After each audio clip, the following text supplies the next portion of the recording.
sahabat DSE Art, kita sekarang di kota Pekalongan, salah satu kota di pesisir pantai utara Provinsi Jawa Tengah. Kota Pekalongan mendapat julukan kota batik. Hal ini tidak terlepas dari sejarah bahwa sejak puluhan tahun dan ratusan tahun lampau hingga sekarang, sebagian besar proses produksi batik Pekalongan dikerjakan di rumah-rumah. Akibatnya, batik Pekalongan menyatu erat dengan kehidupan masyarakat Pekalongan. Batik telah menjadi nafas kehidupan masyarakat Pekalongan dan terbukti eksis hingga saat ini. Museum ini mempunyai luas sekitar 2.500 meter persegi. Bangunan yang ditempati adalah bangunan peninggalan Belanda yang telah berdiri sejak tahun 1906, yang pada awalnya berfungsi sebagai kantor administrasi keuangan pabrik gula yang berada di sekitar area Karesidenan Pekalongan. Pada perkembangannya, gedung ini mengalami beberapa kali perubahan, dari mulai balai kota, kantor wali kota, hingga komplek perkantoran pemerintah kota. Museum Batik Pekalongan menyimpan banyak koleksi batik tua hingga modern, baik yang berasal dari daerah pesisiran, daerah pedalaman, area Jawa lainnya, batik dari berbagai daerah Nusantara seperti Sumatera, Kalimantan, hingga Papua, dan jenis teknik batik dari mancanegara. Tidak hanya memamerkan koleksi batik, Museum Batik Pekalongan juga pusat pelatihan batik dan pusat pembelajaran batik loh. Oh iya, Museum Batik Pekalongan diresmikan oleh Presiden Republik Indonesia yang ke-6, Susilo Bambang Yudhoyono, pada tanggal 12 Juli tahun 2006.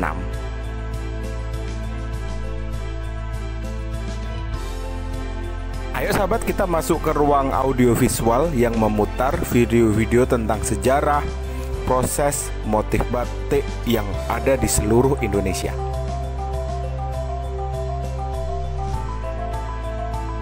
Selanjutnya, kita masuk ke ruang galeri yuk. Nah, di ruangan galeri ini tersimpan motif batik dari seluruh Indonesia loh, serta ruang pameran berisi alat serta bahan untuk membatik. Untuk itu, ayo kita belajar batik lewat pembelajaran yang ada di video pembelajaran ini. Yuk.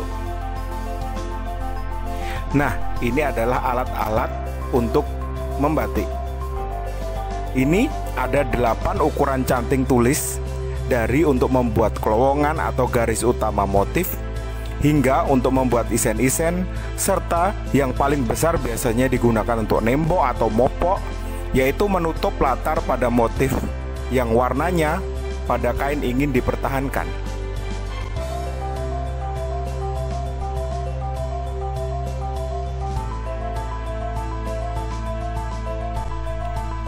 Alat cap batik. Alat cap yang terbuat dari tembaga yang terdiri dari kerangka, ancak, serta canting motif.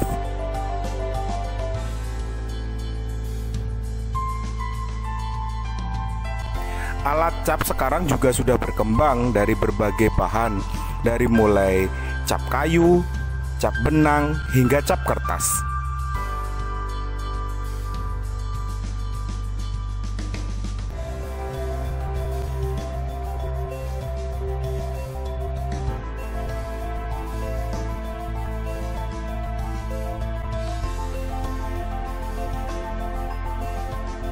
Nah, ini nih tungku untuk memanaskan malam yang digunakan untuk cap batik, serta berbagai cap yang ada beragam motifnya.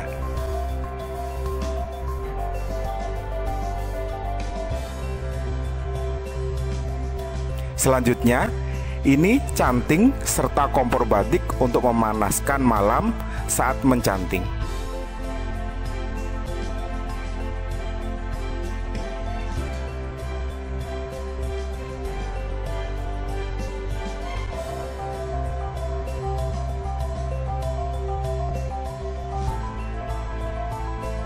Ini jedi, yaitu wadah atau bejana untuk proses membersihkan malam batik saat finishing. Dan di bawah bejana ini tungku api untuk merebus air agar mendidih saat menghilangkan malam batiknya.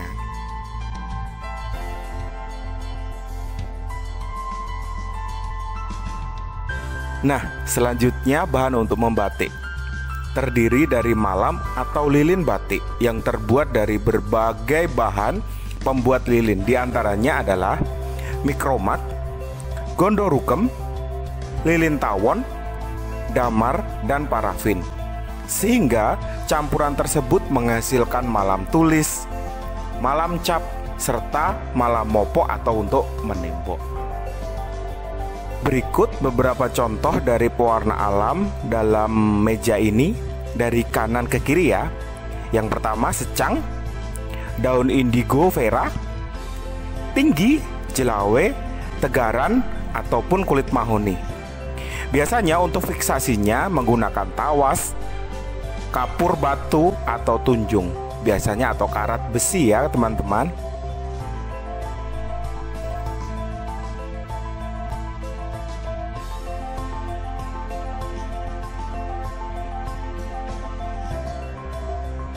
Kalau pewarna kimia yang digunakan biasanya menggunakan naptol, reaktif, indigosol, atau indantren.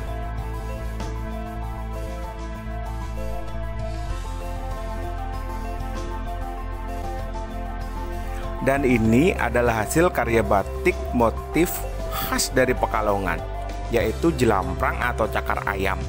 Nah, jika teman-teman ingin belajar lebih detail tentang proses membatik, bisa klik tautan link di atas atau bisa cek di kolom deskripsi tentang proses membatik tulis.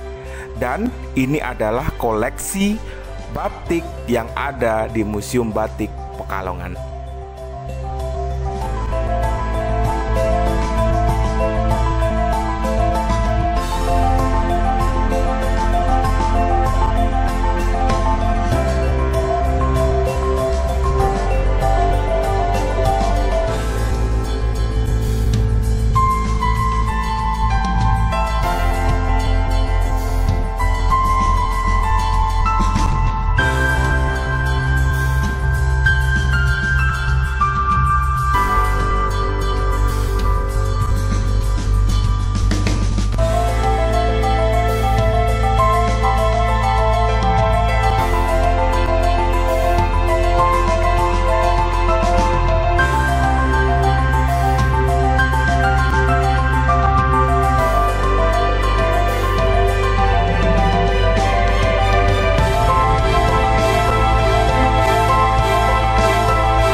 Bagaimana teman-teman, tertarik dengan batik?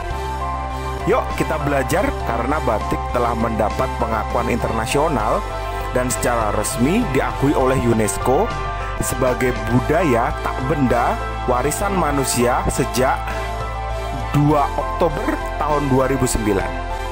Maka itu, sayangi produk Indonesia ya kawan. Salam budaya, lestari budayaku.